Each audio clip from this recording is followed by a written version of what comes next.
présente notre prochain invité, our next guest, Professor Henry Mintzberg, qui est aujourd'hui avec nous grâce au soutien du EMBA McGill et de HEC Montréal. Bonjour à vous, professeur. C'est une référence internationale dans le domaine de la sociologie des organisations. Vous avez peut-être déjà lu certains de ses livres ou de ses articles. Il en a publié plusieurs. Les modèles qu'il a élaborés permettent de mieux comprendre le fonctionnement des organisations, si tant est que les organisations soient un jour vraiment compréhensibles. Professor in the Desautels Faculty of Management at McGill University in Montreal, Mr. Mintzberg has been described in many ways throughout his career as influencer, innovator, iconoclast. Which one of these three would you like, or do you like best? Iconoclast. Iconoclast?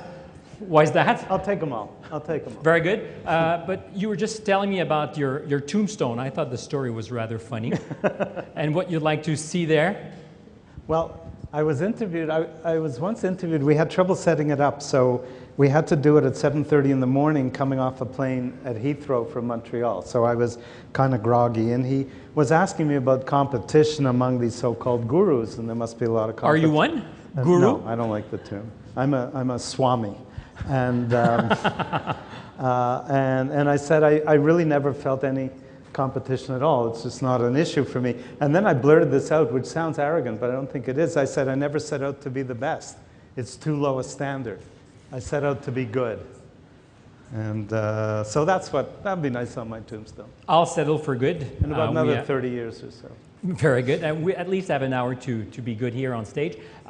Just a reminder, en français et en anglais, si vous voulez une fois encore nous envoyer des questions, des gazouillis via Twitter, if you want to send your questions, we will still be tweeting with you today. So questions will appear on our screen here, and later on we'll just raise whatever issues with Professor Mintzberg. Yes? Et est-ce que je peux répondre en anglais shakespearien?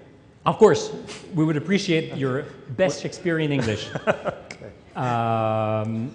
First of all, I was talking about briefly about your background. Wanted to start by hearing what you had to say on the state of affairs in the business world. There is a sense today that the worst of what we've seen in 2007 and 2008 is gone, that everything is back to normal, or on the way back to normal, where I get the feeling that in fact it's a huge failure and we haven't quite seen the end of it. Yeah, let me qualify that because it's a big world, and I don't think Canada has suffered hugely the way the US has, or China, or lots of other, Brazil. There are lots of countries that aren't suffering that way. The problem is in the United States. This is a made in America problem, and it's not just because of the mortgages. I don't think this is at its root a mortgage problem or a finance problem or an economics problem. They keep trying to fix it through economic policy. It's not an economic problem, it's a management problem. Too many American enterprises have been horribly depreciated by just plain bad management, and call it leadership because it's been leadership disconnected from management. Look at the bonuses, for example. Any chief executive who accepts these huge bonuses that separates them so much from everybody else in the company is not a leader. By definition, they're not a leader. How can you lead when you're willing to accept being so singled out in the enterprise? So the leadership has been horribly lacking. There are exceptions. Apple is doing brilliantly and so on. But there are too many American companies that are in terrible shape right now. I was speaking to somebody a couple of days ago in the airline business, and he was talking about how the different airlines are rated, you know, the ratings of the world's best airlines, and apparently American Airlines just don't figure much in those ratings. No. And that's typical of many industries. In entertainment, in things like that, the US does fine. But in a lot of industries, it's failing terribly. I grasp the nuance when you say, well, you know, Canada has not been damaged as much as American corporations, or in China, it's not the same. But still, they do have a huge influence on the way we're doing things. Sure. So it's not only in America or in the US, but the US model has been exported throughout the world. Yeah. And we live with it here in Canada as well. Yeah, I'm actually surprised that the Canadian economy didn't. I thought that no matter how sensible we may have remained, and our banks remain sensible, for example, I thought we'd really be dragged much farther down by the US economy, more than we have been. And like our unemployment, for example. It seems to me that it's also severely a crisis of leadership. You were talking about it, and I guess it is of a great interest for the people in this room. To what extent have we globally, or at least in the US, missed the point about what being a good leader is? Well, I think there's much too much hype about leadership and much too much attention on leadership. Not that leadership isn't important. Show me a leader, I'll show you a bunch of followers. Do we want organizations that have nothing but followers? I once saw a thing on television building a big dam in India, and there were 100,000 people carrying rocks on their head and dropping it onto the dam. Carrying the rocks. That's not the place for participative management. But in where you're dealing with knowledge workers and intelligent people, you don't want a bunch of followers. You want people who grab the initiative and so on. So you don't want all this leadership sucked up to the chief executive. What you call the inflated sense of the CEO, which has been prevailing in the last, 15, 20 years? Or maybe longer than that. How do you change a culture? Because it's seriously ingrained in the culture of the businesses throughout the world. You're looking at the leader as the hero. Yeah. This hero worshipping is horrible. I think you want to have people in leadership positions who are. There was when Bolton was appointed or wanted to be appointed by Bush as the UN guy. They described him as a kiss up and kick down sort of guy. How do you get kiss up and kick down sort of guys? Very simple. The people who are getting kissed do the selection, and the people who are getting kicked have no say in the selection. In other words, we rarely, in the case of chief executives or any managers, we rarely get the voice of the people who know the candidates best, namely the ones who have been managed by them. If you really want to know someone, I suggest you either marry them or work for them.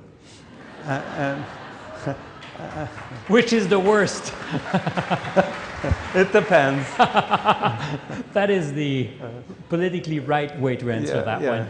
But when you work for them, you get to know their faults. And so if you're selecting a chief executive or any manager, get the voice. I'm not saying elect the person. I'm saying get the voice of the people who know them best.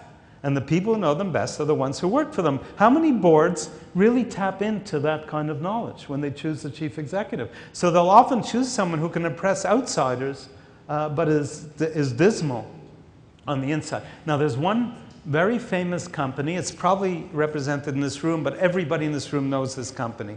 It's been hugely successful for decades. The leader in its industry, no question. Okay, and it selects its chief executive by a closed vote of its senior manager to a 3-year term. Rarely does anybody guess who it is. It's McKinsey and Company. The McKinsey chief executive is elected by the senior management to a 3-year term. The senior management meaning the senior partners to a 3-year term. I wonder how often McKinsey has made that recommendation to its own clients. Okay, it works for McKinsey. It works brilliantly from McKinsey. And you know who you're voting for, indeed, because you had work experience. You know the people, you know the candidates. You run the risk of trying to elect someone who's not going to ruffle your feathers. That's always a problem. That's why I say I wouldn't necessarily elect chief executives, but I'd get the voice of people who know the candidates. To what extent the crisis we're going through is a function of the model that has been implemented by business schools in North America? And I'm not pointing at you directly at McGill, but if it's such a failure, I guess business schools have a responsibility. What are we not teaching right? No, the business schools have been perfect in this. Of course. A lot of people probably in this room came from the same business schools we're talking about. Yeah. Yeah. Does it mean that they were not properly trained? Yeah. The problem for me is in the conventional MBA programs. MBA programs for young people who have no or very little managerial experience. The BCom, the bachelor's programs are fine because they don't go out with all these pretensions. But in the MBA, people have the impression that they're trained to be managers. Everybody should be stamped as they come out with a skull and crossbones, the pirate flag, with the words, "Warning, not prepared to manage." Because... You mean... That certainly resonates well here. But that doesn't mean they can't learn to manage. It simply means that they haven't been trained to manage in a classroom, because you can't create a manager in a classroom or a leader.